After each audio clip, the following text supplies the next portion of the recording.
livro Segue-me, as cantinhas da leitura, Emmanuel, continua.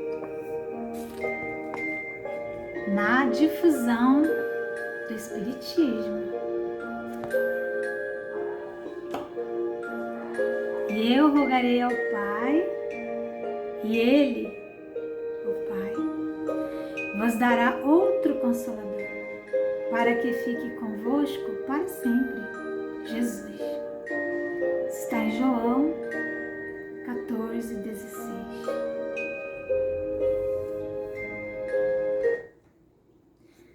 Na condição daquele Consolador prometido por Jesus à humanidade, o Espiritismo, sem dúvida, atingirá todas as consciências. Entretanto, à frente das múltiplas interpretações que se lhe imprimem nos mais variados núcleos humanos, de que modo esperar o cumprimento da promessa do Cristo? Nesse sentido, recordemos os primórdios da codificação kardeciana. Preocupado com o mesmo assunto, Allan Kardec formulou a questão 789 de O Livro dos Espíritos, a qual seus instrutores espirituais solícitos responderam. Certamente que o Espiritismo se tornará crença geral e marcará nova era na história da humanidade, porque está na natureza, e chegou o tempo em que ocupará lugar entre os conhecimentos humanos. Terá lugar dentro da ciência, dentro da filosofia. Até porque ele é uma ciência, uma filosofia e uma religião. Terá, no entanto, que sustentar grandes lutas, mais contra o interesse do que contra a convicção. Porquanto não há como dissimular a existência de pessoas interessadas em combatê-lo, umas por amor próprio, outras por causas inteiramente materiais. Porém, como virão a ficar insulados, seus contraditores se sentirão forçados a pensar como os demais, sob pena de se tornarem ridículos. Certifiquemo-nos, pois, de que na difusão dos princípios espíritas estamos todos em luta do bem para a extinção do mal, e de que ninguém alcançará a suspirada vitória sem a vontade de aprender e a disposição de trabalhar. Então, o texto anterior falava de trabalho, disposição de trabalhar, vontade de aprender.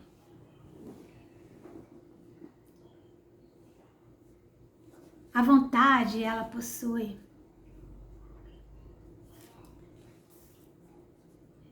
um núcleo central, que é a fé. É um dom de Deus. Nós já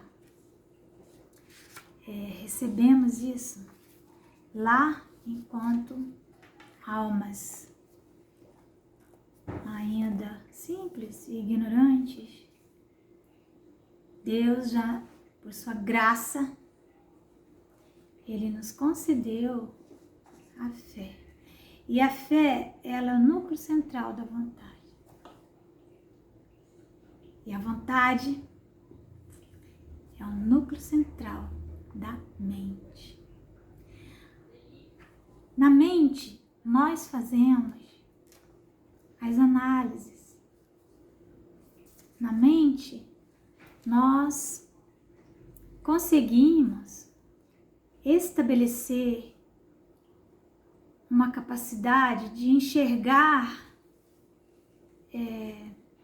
os resultados a partir dos elementos que temos à nossa disposição, a partir do cenário que se estabelece, é possível nossa mente, que é onde se elabora o pensamento, ela é capaz de enxergar cada vez mais à frente. Conforme vamos ampliando a nossa percepção através da inteligência, somos um princípio inteligente. Nós somos inteligência. Então, conforme a nossa mente, ela vai se espalhando por sobre a realidade objetiva, nós vamos expandindo também a nossa inteligência e a capacidade de fazermos conexões. E a nossa fé vai se tornando raciocinada, vai se tornando cada vez mais capaz de compreender Deus na criação dele. E isso está na força mesma das coisas. É a lei do progresso, é inevitável que isso aconteça. Por isso que Emmanuel diz, né, os espíritos dizem, e ele repete aqui, né, na questão 789, que o espiritismo, ele está na natureza. Então, Kardec diz que o espiritismo não será a religião do futuro, mas ele estará em todas as religiões. As ideias espíritas estarão em todas as religiões, porque as religiões são um espaço do Criador, é o espaço do incognoscível, é o espaço da natureza. Então, as ideias espíritas permearão todas as religiões. Mas, em razão mesmo desses resultados devastadores para o materialismo, é natural que o espiritismo venha a sofrer, venha a sofrer lutas, agressões.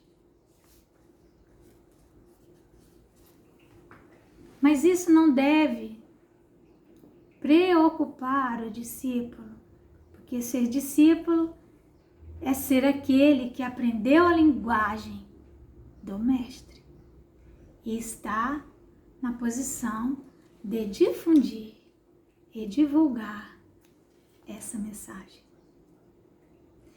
A questão toda é que muitos de nós espíritas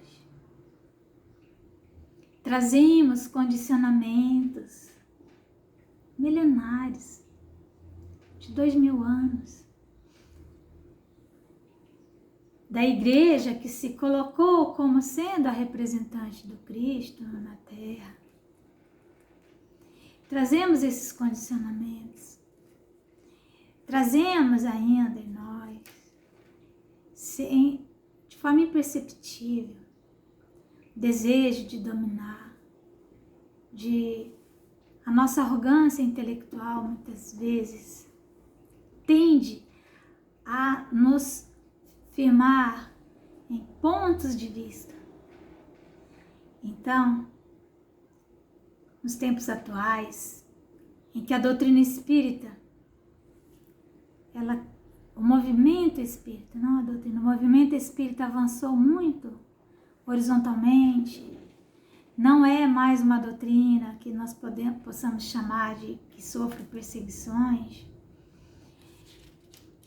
Ela passou a ser alcançada por muitos adeptos. Então, ela cresceu horizontalmente, muito. E nós temos que ter cuidado para que não venhamos a supor que devamos